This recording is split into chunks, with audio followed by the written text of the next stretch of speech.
Kita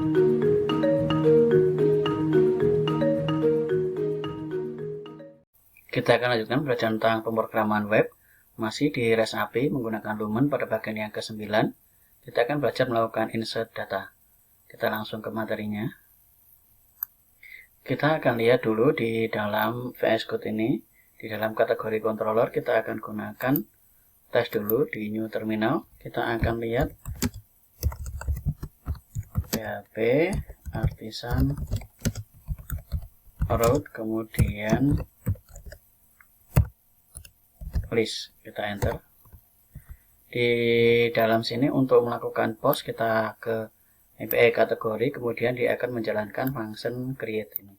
Berarti kita akan lakukan di dalam function create. Kita ke function create. Nah, di dalam create ini kita akan buat untuk memasukkan ke dalam database. Kita menggunakan kategori dari modelnya, kemudian kita gunakan function create, kemudian dalam sini buka kurung. Ini akan mengambil nilai dari request yang di dalam sini, request. Kemudian kita tulis dalam sini $request. Kemudian ini panah, kemudian all, ada function all. Kita kasih seperti ini di belakangnya. Kita Ctrl S. Kemudian di dalam sini request, kita akan lihat hasil dari sini.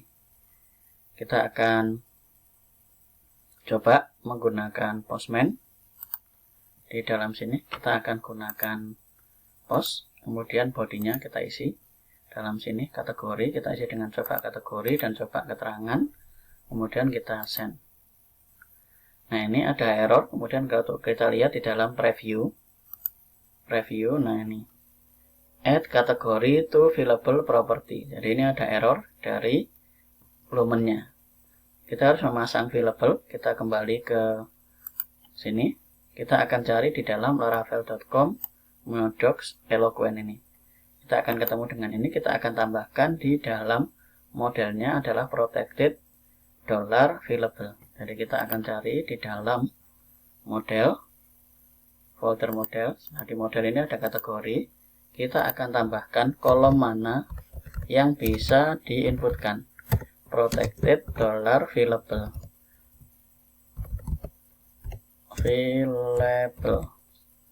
Nah, ini maksudnya adalah kolom mana yang bisa diberikan input.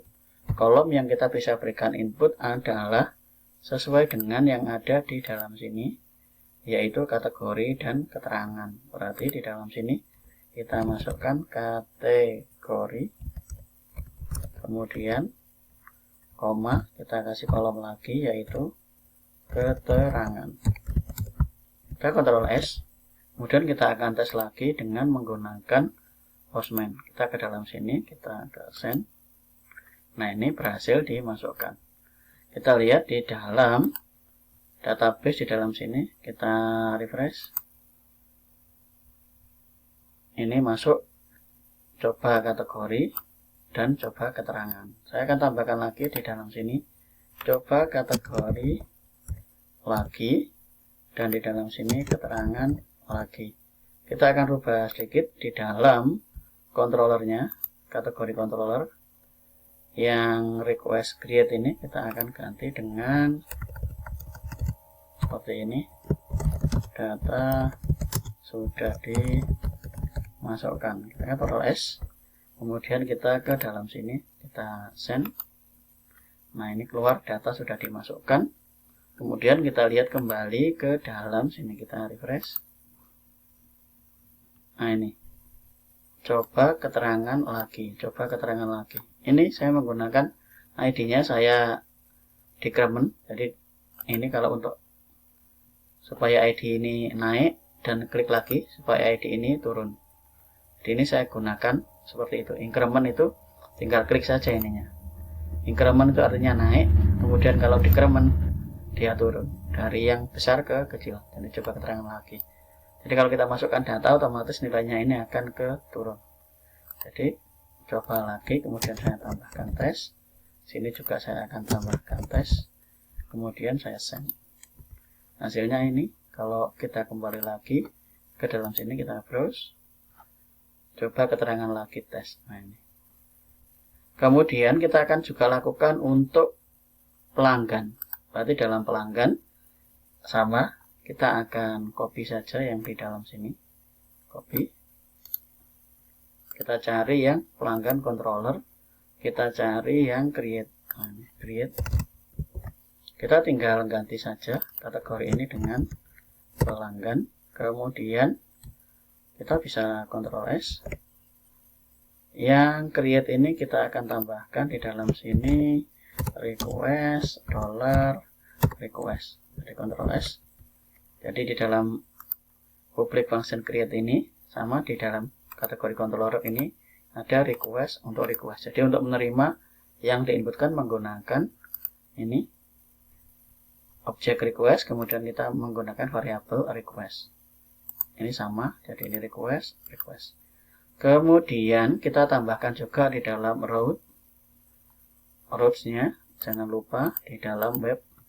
Nah, ini kita menggunakan yang post. Jadi post ini akan kita copy karena kita belum punya yang untuk pelanggan. Kita tambahkan di dalam sini post. Ini kita isi dengan pelanggan, kemudian ini juga kita isi dengan pelanggan controller.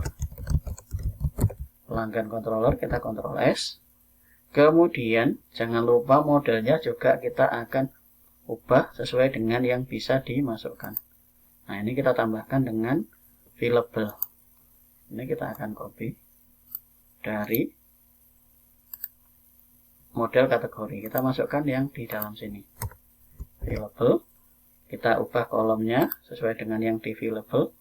Pelanggan yaitu pelanggan alamat telepon. Jadi kita ganti di dalam sini pelanggan, kemudian alamat, kemudian kita kasih lagi petik-petik telepon.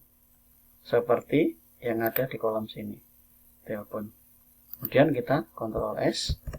Kemudian kita kembali tes menggunakan Postman. Post kategori ini kita isi dengan pelanggan. Kemudian di dalam body ini kita akan ganti pelanggan. Kemudian ini kita isi dengan alamat. Kemudian kolom yang ketiga yaitu telepon. Nah, ini kita centang. Kita isi